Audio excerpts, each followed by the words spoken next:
真不能理解你们。你们为什么不给他动手术？你们为什么不及时给他动手术？为什么？四郎，你冷静一下啊！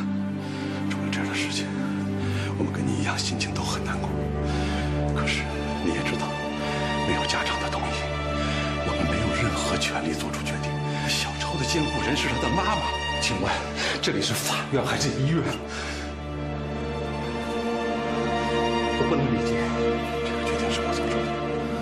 当时你还在给赵旺做手术，如果你从赵旺的手术台上撤下来，那就意味着放弃赵旺的生命。我们也不知道小超会发生这样的事情。如果追究责任，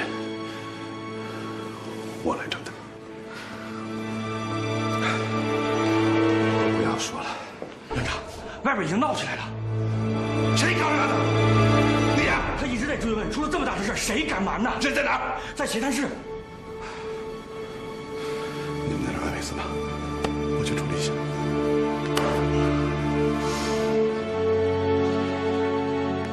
我去。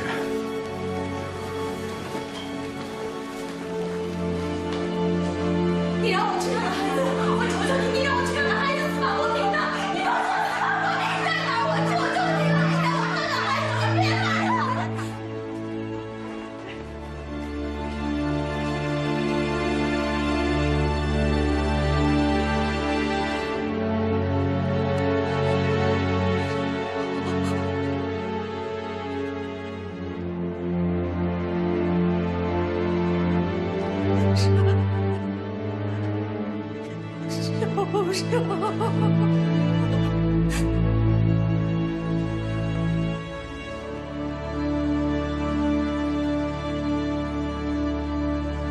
为什么不同意小超动手术啊？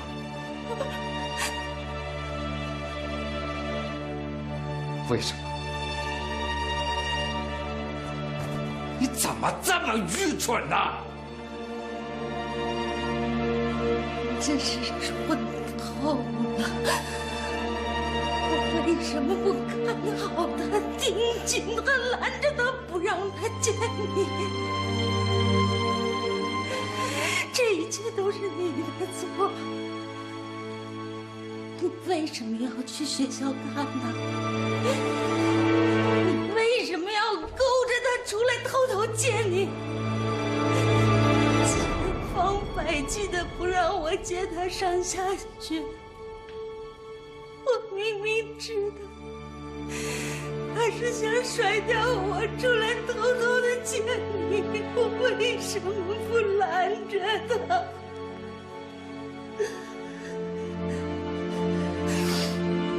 就是你这个，他非要闹着骑什么自行车，就是因为这个。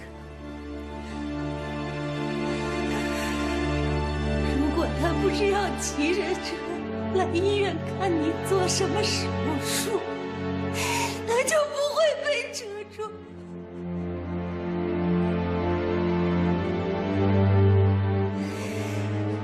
如果你还有一点人性，你马上赶来给他做手术。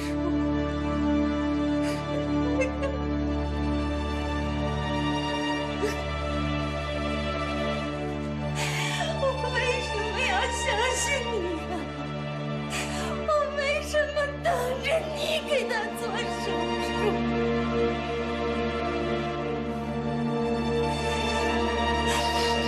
我好不容易，我求你一次呀，我就求你这一次呀，你为你的儿子做个手术啊！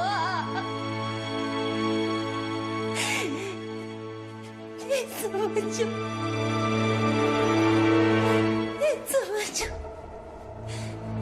又能因为手术，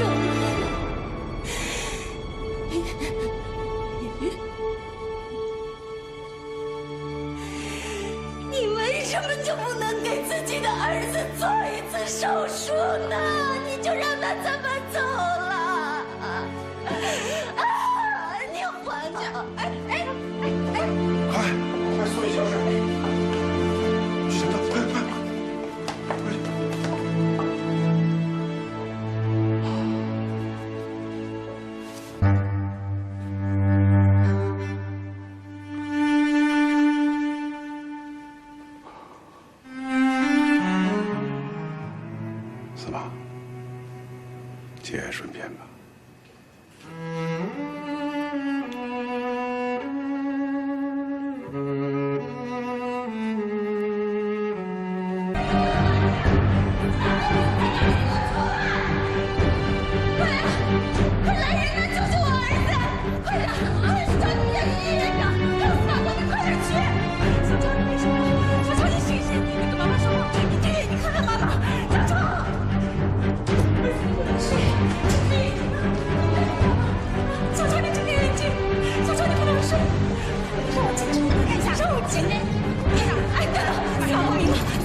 司马正在手术台上，这时候下不来，你跟我说，我来安排。小超他今天下午只有2节课，我跟他说下了学之后你就直接回家。结果这孩子他放了学之后，他给我发了个短信，说他要来医院看他爸爸怎么做手术，都是那个破官司闹的，要不然这个事情怎么可能呢？说正事儿，别扯别的，说正事儿。结果我还没到家呢，小超的短信就又来了，让我赶紧现在回家。等我回了家之后，我就发现小超的脸色不太对劲儿。我问他是怎么回事，他也不跟我说，最后被我问急了，他才说了实话。他在去医院的路上，他被一个3轮车逆行给剐了一下，结果没想到连人带车就摔倒了，正摔在马路牙子上。摔倒的时候，他正好摔在了自行车把上，被车把狠狠地把胸口戳了一下。我听他说到这儿，我就赶紧把他衣服解开一看，手铐已经自愈了。快，拍张片子，上呼吸机，做好抢救准备。等等，司马伯明呢？他人呢？得让他来救他儿子。我们在手术台上，这时候是下不来。你们怎么回事啊？那是他儿子，他必须得来给他儿子做手术。不是跟你说了吗？司马正在手术台上下不来，等他一下来，我马上把他叫来。不行啊，那是他儿子，必须得让他来做手术。你冷静一下好不好？你们之间的个人成见甚至是恩怨，现在都应该放一放，抢救孩子要紧。不是，你叫他来，你让他来，你要不叫他，我去叫。站住！这里是医院，不能由着你的性子来。一切听我安排。喂，洪源，你说到协谈室休息。不行啊，要叫也得是我叫啊，让你叫，你能叫得来谁呀？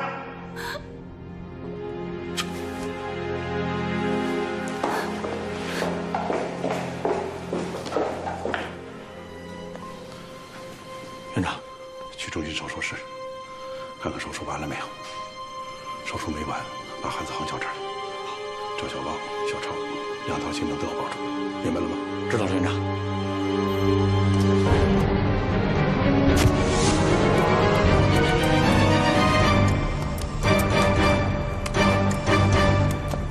若报案20号跟路图，吸氧2升每分，吸氧2升每分。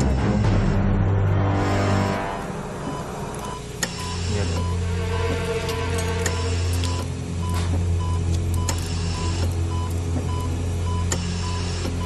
这个捏着。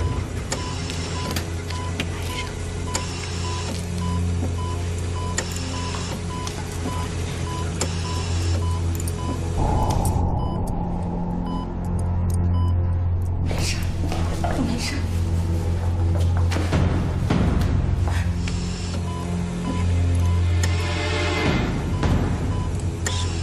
没他说小超出了意外。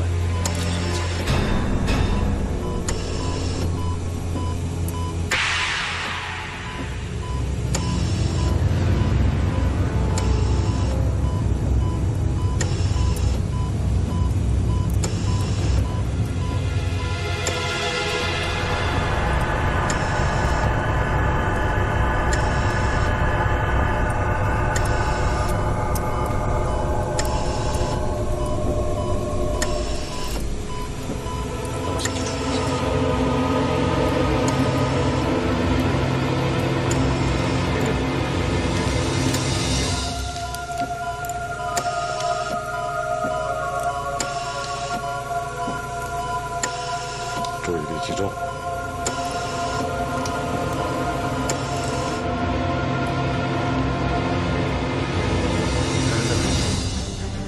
人在里边，已经拍个片子了，你快去看看什么情况。好。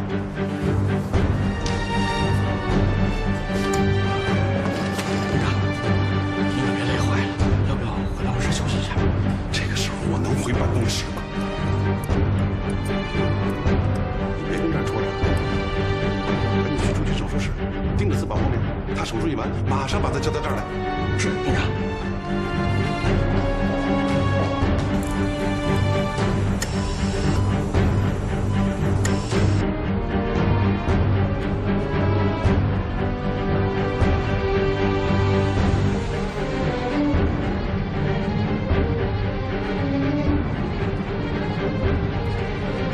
情况怎么样？根据片子还有小超的实际情况看，应该是自行车车祸，戳小超的左肋，造成左肋严重的骨折，破碎的骨头很可能会戳破心脏，而且送来的有点晚了，小超的胸腔已经出现大量积血，必须立即开胸排出积血，情况非常危急。准备开胸手术，排出积血，先保住人，然后再去其他手术。放心，院长，里面已经在准备了。准备一份手术通知单，马梅签字，立即手术。你跟我一起去见小超的母亲，把你检查的情况跟我说清楚。好的，院长。别说太多，回头吓着他。明白了，院长。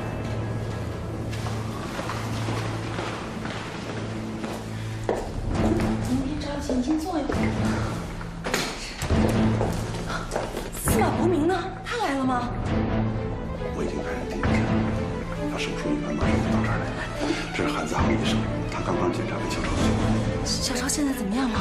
经过我们检查以后发现，小超的左侧胸肋出现严重破折，并且胸腔内有不断增多的积血。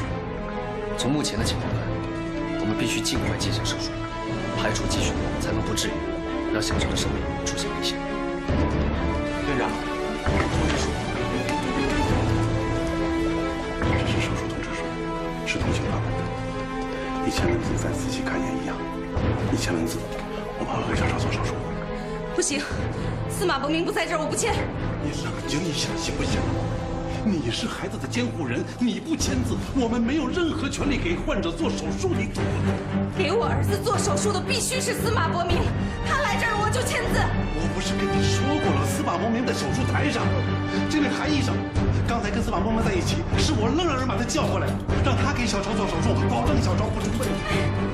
那你为什么不把他留在那儿，把司马伯明撤下来？院长，你怎么这么不讲道理啊？难道医院是给你们家开的吗？我没那么说，院长。事情不是你想的那个样子，我可以负责任地告诉你，我完全有把握可以完成抢救小超的手术。我们先要把人给保住，等司马医生手术下来之后，再由他接手。现在情况非常危急，请你理智一些好吗？我让司马伯明抓住他自己的亲生儿子，这过分吗？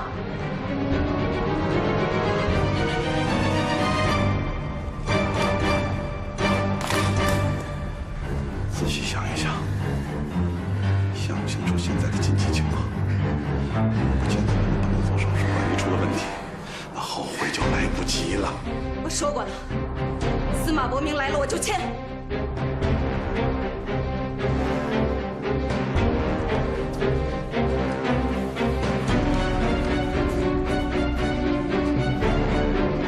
今天的事情有点麻烦了，现在就紧急盯着，马上采取急救措施，出了问题我负责。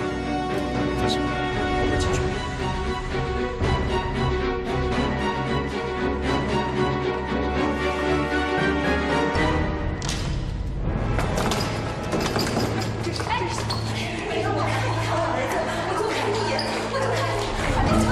我求求你了，你让我看一眼就看一眼我儿子。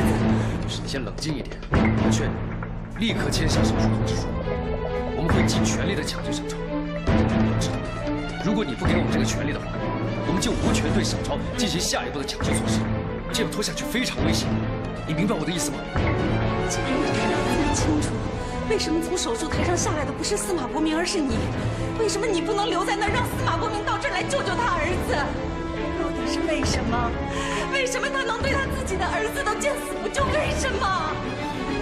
这个手术已经第2次了，上一次就是司马医生做的，现在手术正进行到关键时刻，我们谁也没有办法在中途插手。现在发生了这种意外情况，我们没有办法放弃一个正在接受手术的患者，在关键的时候离开手术台。我们是医生，我们正在抢救一个患者的生命，请你明白这一点，别再那么冲动了，好吗？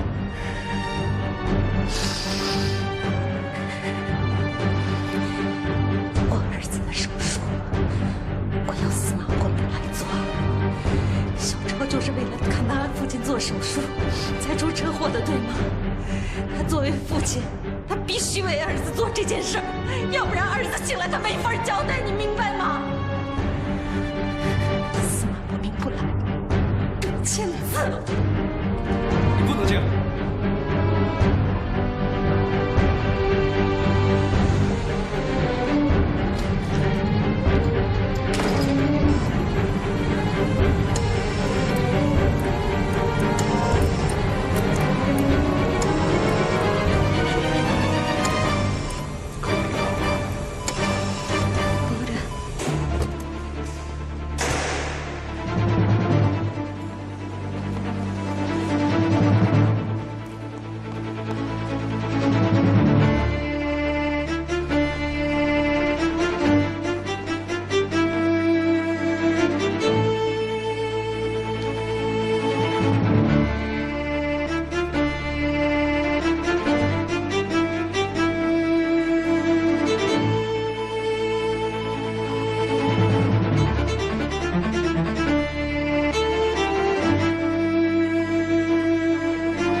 真不能理解你们为什么不给他动手术？你们为什么不及时给他动手术？为什么？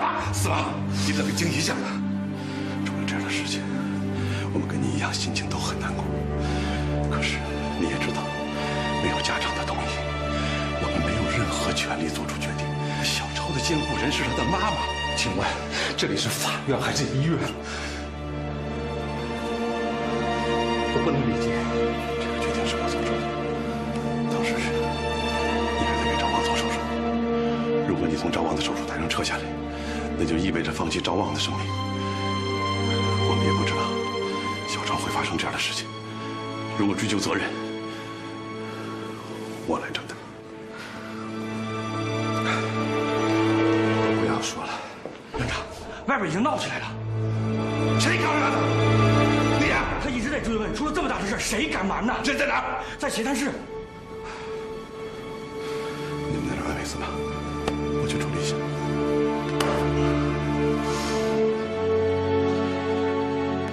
我去。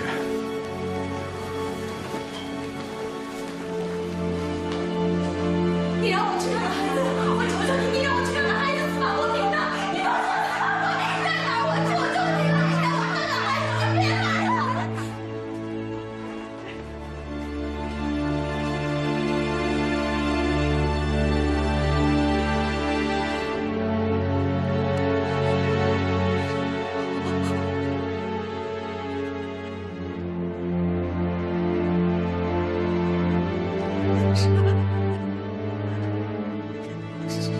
术。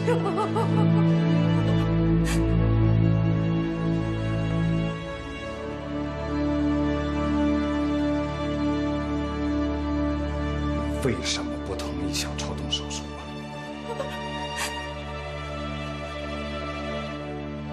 为什么？你怎么这么愚蠢呢？真是说透了，我为什么不看好他，盯紧他，拦着他，不让他见你？这一切都是你的错。你为什么要去学校看他？你为什么要勾着他出来偷偷见你？千方百计的不让我接他上下学，我明明知道他是想甩掉我出来偷偷的见你，我为什么不拦着他？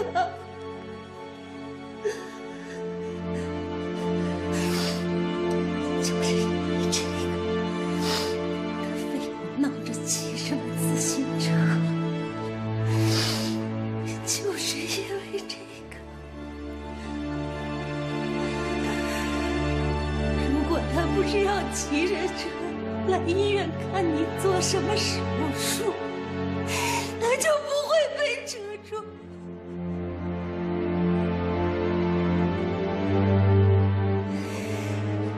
如果你还有一点人性，你马上赶来给他做手术。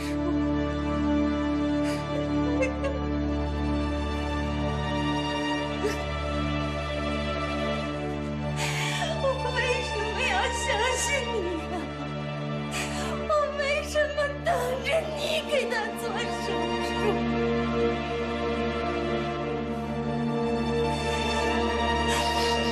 我好不容易，我求你一次呀，我就求你这一次呀！你为你的儿子做个手术啊！你怎么就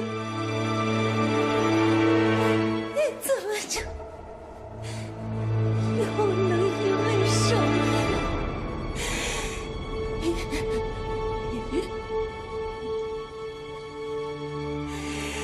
你为什么就不能给自己的儿子做一次手术呢？你就让他这么走了？啊！你还着！快送医小沈！行了，快去！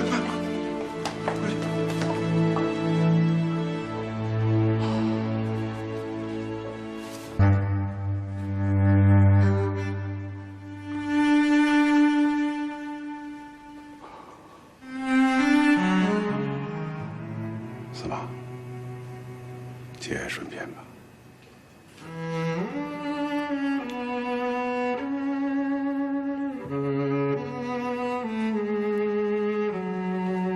司马老师，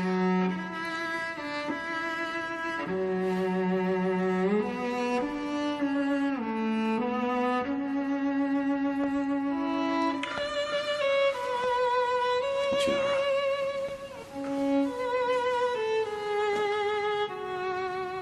我去陪陪他。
先等会儿，你别管，冷静一下，冷静一下，冷静一下，你别放开我！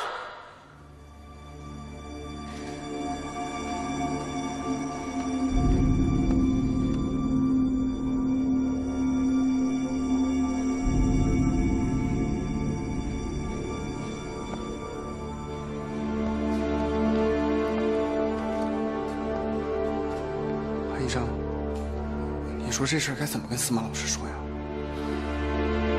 不知道这件事情，司马医生没有办法接受，换成了别人，别人也没法接受。要不我们去找找院长？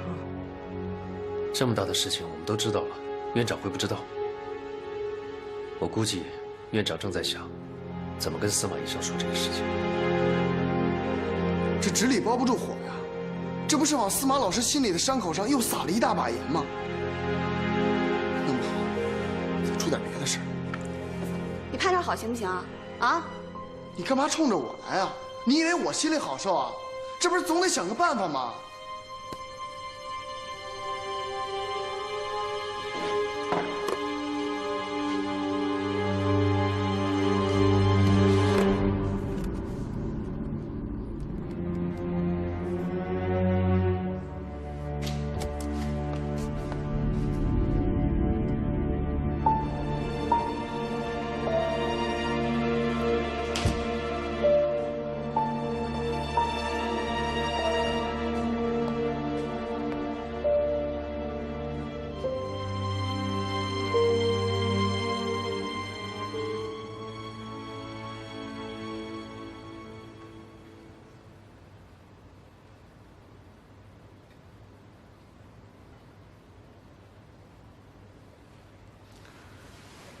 行了，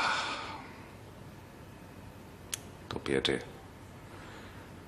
事情都已经发生了，想好怎么处理好后事就是。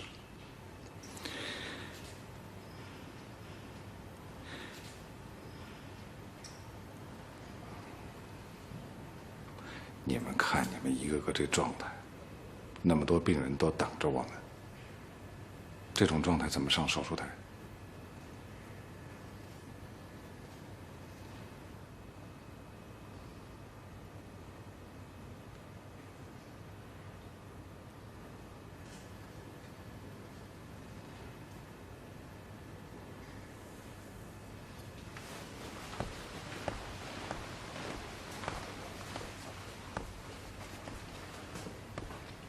子航，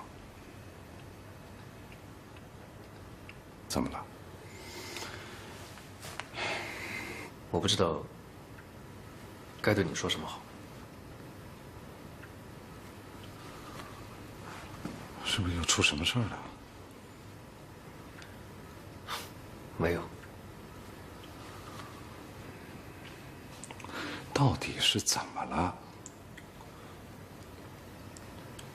这也太让人难受了。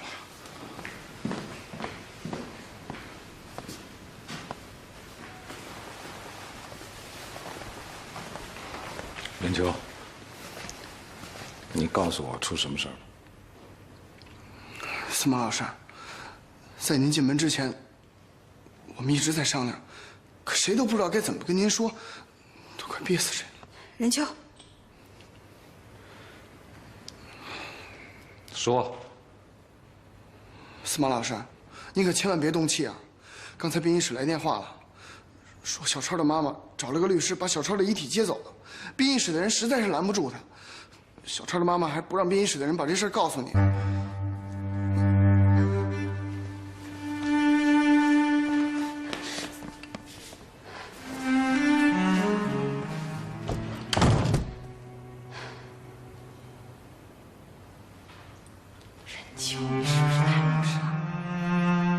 你们半天谁都没想出个好主意，现在倒说上我了。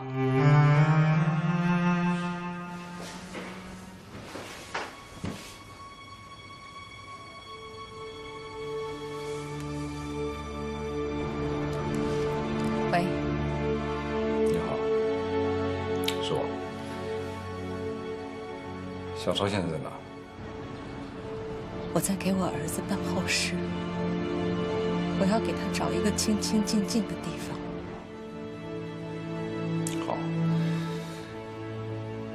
小超现在已经没了，你能不能把对我所有的怨恨都先放一放？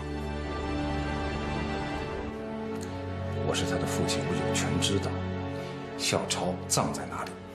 算了吧，我告诉你，司马不明，你不配知道小超在什么地方，我永远也不会告诉你。你怎么可以这样？我是他的父亲，我有权利知道。这个时候你要一口一个有权利，你早就把你的权利抛弃了。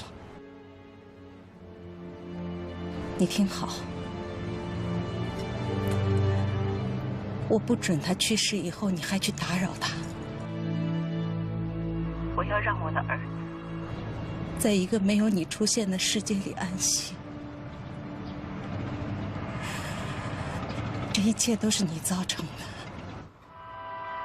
你就准备在你的后半生里，好好的品尝你自己种下的苦果吧。我请求你不要用这么残忍的方法来对待我，好不好？你不可以这样。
谁呀？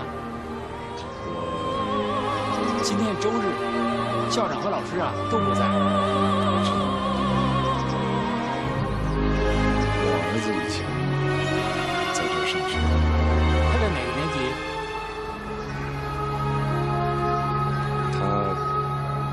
他怎么了？他不在了。啊？那你请进吧。谢谢。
怎么了？你的手。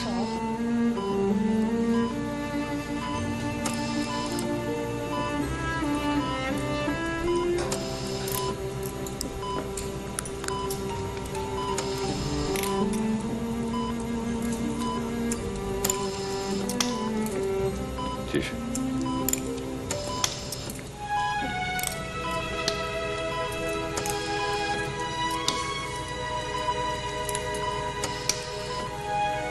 这件。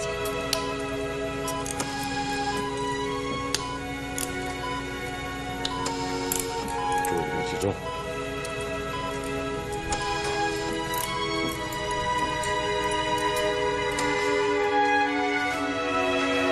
司马老师，没事儿，划了一个小口子。刚才，手术刀要是掉到胸腔里，那就要出大事了。一个小口子和患者的生命，你说哪个更重要？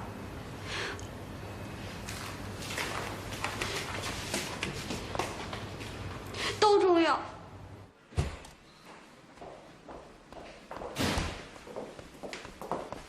院长，等等，院长，这事儿不能等啊！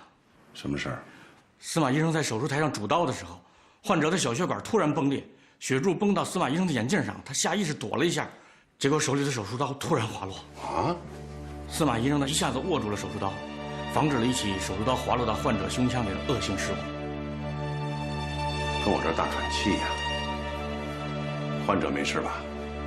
患者倒是安然无恙，可是司马医生的右手被感染，而且当时握住手术刀的时候用力过猛，手术刀片整个割进了司马医生右手中指无名指的指根之间。经过咱们医院普外专家的诊断，右手中指的韧带及其滑膜都受到严重损伤，目前已经对司马医生的右手进行了一些处理，但右手的机能已经受到严重影响，上手术是不可能了。至于以后能不能全部恢复，专家说没有十足的把握。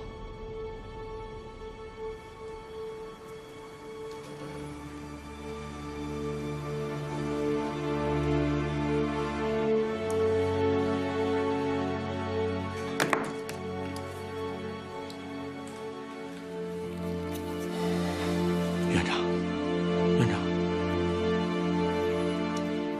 一个出色的心血外科手术医生，做手术的手出了问题，再也做不了手术了，那就等于宣判了他事业上的死刑啊！这对司马来说简直太残酷了。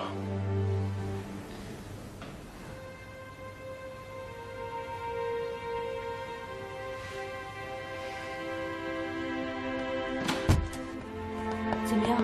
问清楚了？问清楚了，伤口感染加上刀伤，司马老师的右手机能受到了严重的损伤。坏了，今天还有一台手术呢。普外的王大夫说，司马老师再上手术台是不可能的。至于以后会不会落下残疾，现在还不敢断定。啊？怎么会这么严重呢？司马老师人呢？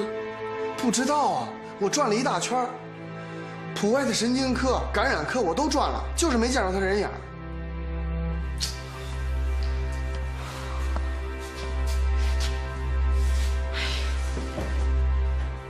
这太让人难以接受了。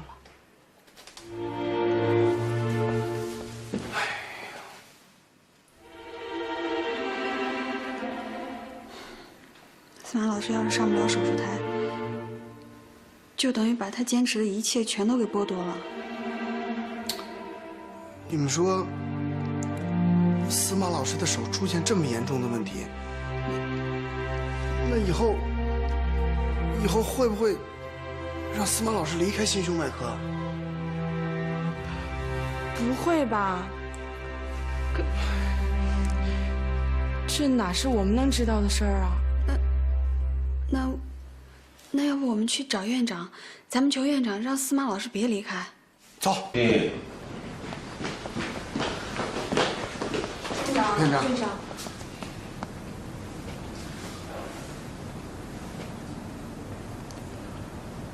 什么来了？司马老师的事你们都知道吧？知道了，我当时就在场。我真想用我的手去换司马老师的手，好让他重新回到手术台上。院长，司马老师是为了保护患者才把手弄伤的，就算他手坏了，以后上不了手术台，我们希望不要让司马老师离开心胸外科。司马老师的手虽然坏了，可他仍然可以做我们的带教老师啊。对，他那么多年积累下来临床经验，还可以指导其他医生少走弯路。他再也实现不了的一切，还可以通过我们的手再去实现啊！院长，求求您了。你们这怎么了？谁说让司马伯明离开心胸外科了？司马师舍己救人，这样的事情宣传还来不及呢，怎么能让他离开心胸外科呢？你们怎么会这么想呢？不是院长，不是着急吗？你们现在要做的，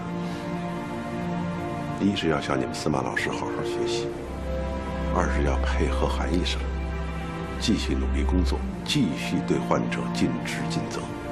至于院路，从我这儿说，以前怎么信任使用司马伯明，今后一如既往，明白吗？明白。明白了，院长。明白了。那咱就别跟这儿待着了，省得惹院长烦。对不起啊，院长。对不起啊，院长。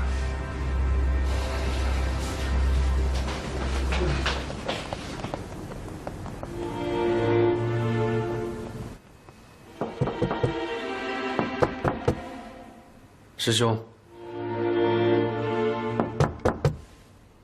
师兄，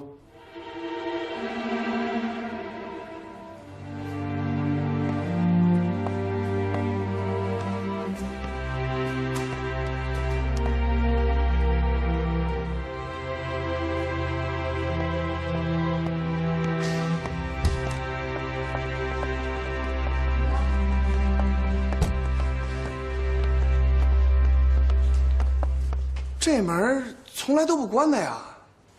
可能司马老师想一个人安静一会儿吧。哎，你找司马老师有事儿吗？这个手术本来应该司马医生做的，所以我想上手术台之前先听听他的意见。怎么不敲门呢？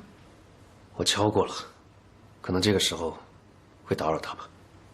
可不是嘛。这个时候，司马老师的心情一定坏透了。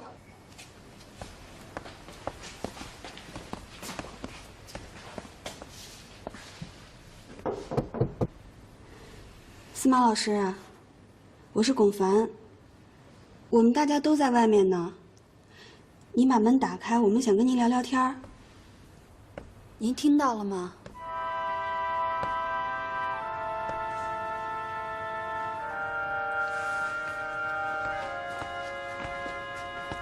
司马老师，您的手不过是个意外，并不等于就宣布您永远不能再上手术台了。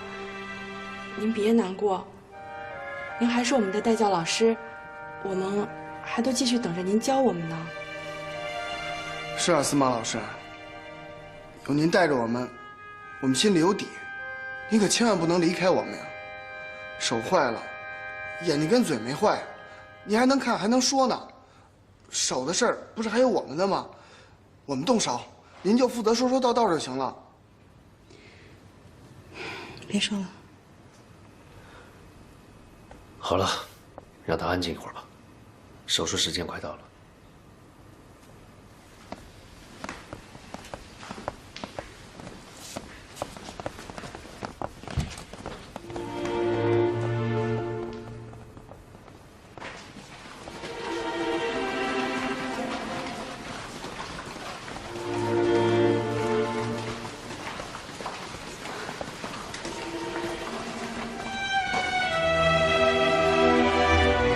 司马老师。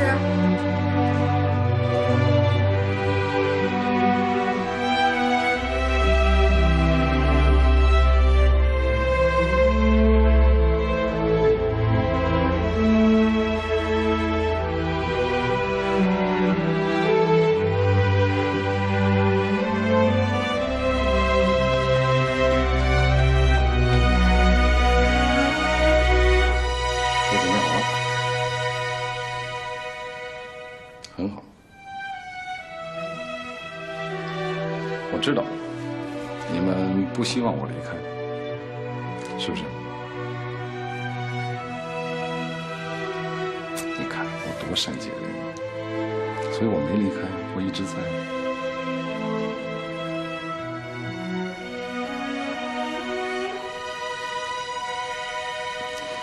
不管发生什么情况，只要你们不嫌弃我，我一定永远是你们中间的一份子。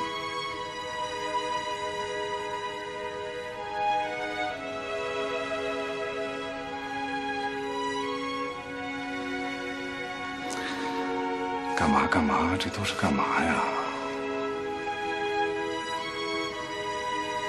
手术室里面不需要眼泪。记住，我们都是医生。医生一旦进入到这个空间，就必须要有足够的乐观和坚强。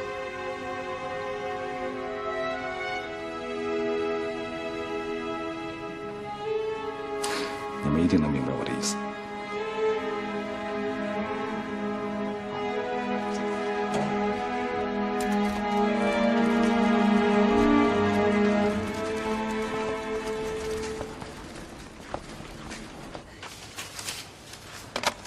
这边。啊，谢谢啊。俺是来报道了。2份通知书，都是你的？对呀。你到底想选择哪个工种啊？俺想去心胸外科。这2个工种啊，有可能都在心胸外科，你选择哪个？哪个工种在心胸外科待的时间长，那俺就选哪个。那你就当护工吧，整天待在病房里，比病人待的时间还长。好，都听你了，俺选护工。这个护工的培训时间呢，可能要长一点。长？那能培训俺一辈子呀？你会说话吗？还一辈子？你是说你特傻，还是说我们医院特傻？俺倒是不太会跟你们说话，你不要在意啊。俺是说啊，这培训的时间长，那以后都待的时间长呀，俺值。啊，对了，你会说普通话吗？会一点。说一句听听。会一点。从现在开始啊，就要说普通话，明白吗？明白了。哦，明白了。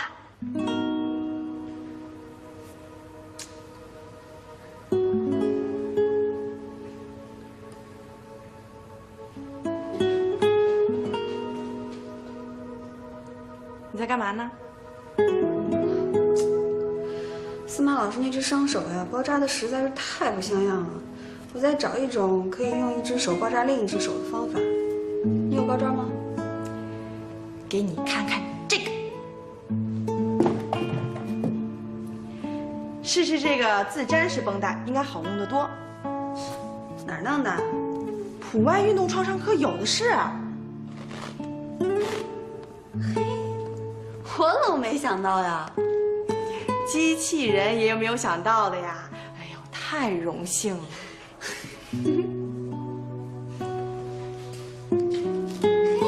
不错啊。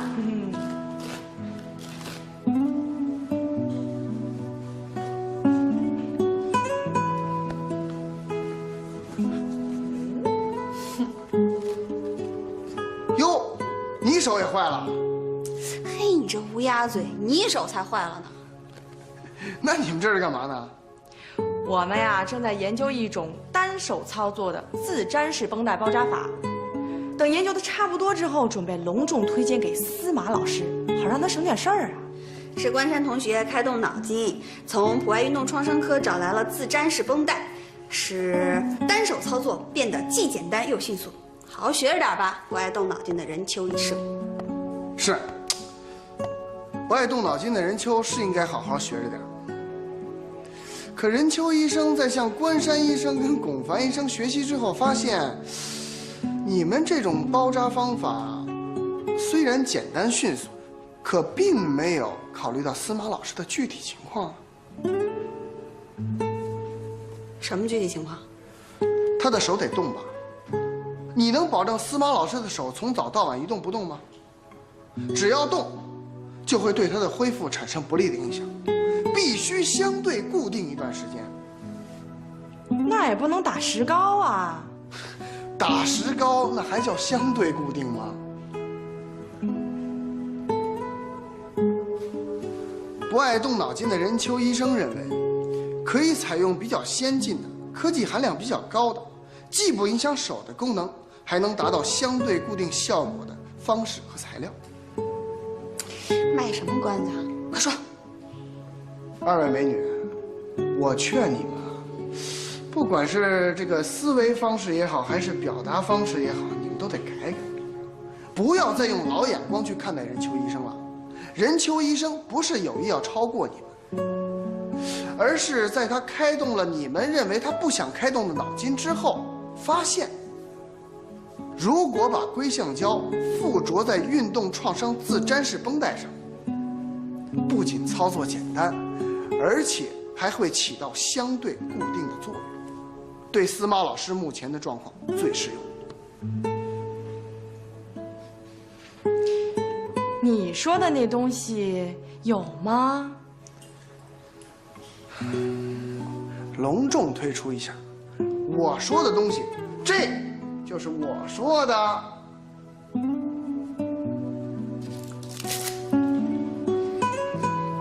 看见没有？好啊你，敢跟我们俩耍小心眼儿？我小心眼儿？我绞尽脑汁为司马老师找到一种最有利于他恢复手指机能的方式和材料，我这是小心眼吗？我只是不愿意让你们说我不爱动脑筋罢了。千万别表扬我，不然我会骄傲的。美的你！院长，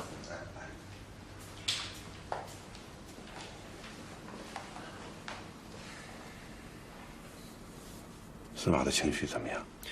司马医生的情绪非常稳定。昨天我们找不到他，结果他在手术区里面做手术准备。他那种乐观的心态啊，真是让我们佩服得五体投地。是啊，他出了那么严重的状况，别人听了都替他难过，他却能这么冷静地对待，这得是多深的修行啊！是啊，这一点我得好好向他学习。我找你来有2件事。好。第一件事，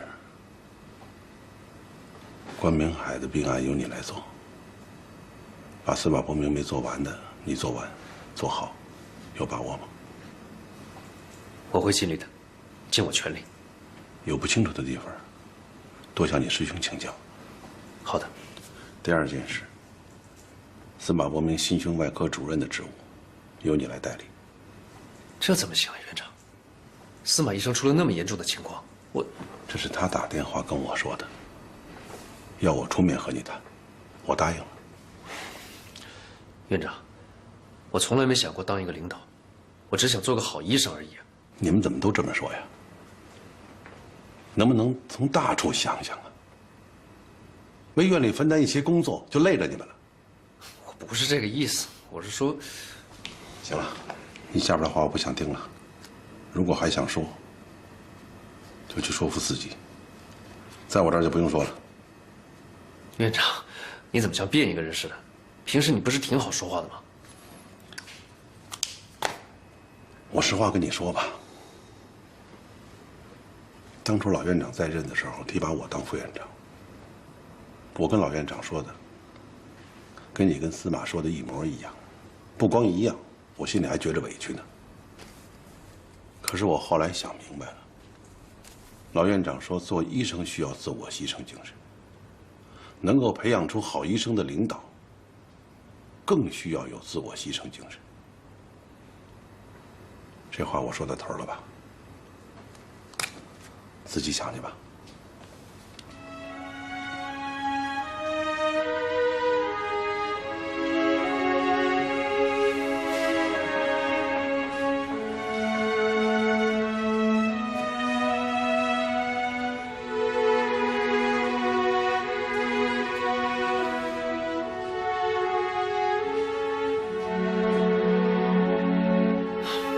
院长，我懂了。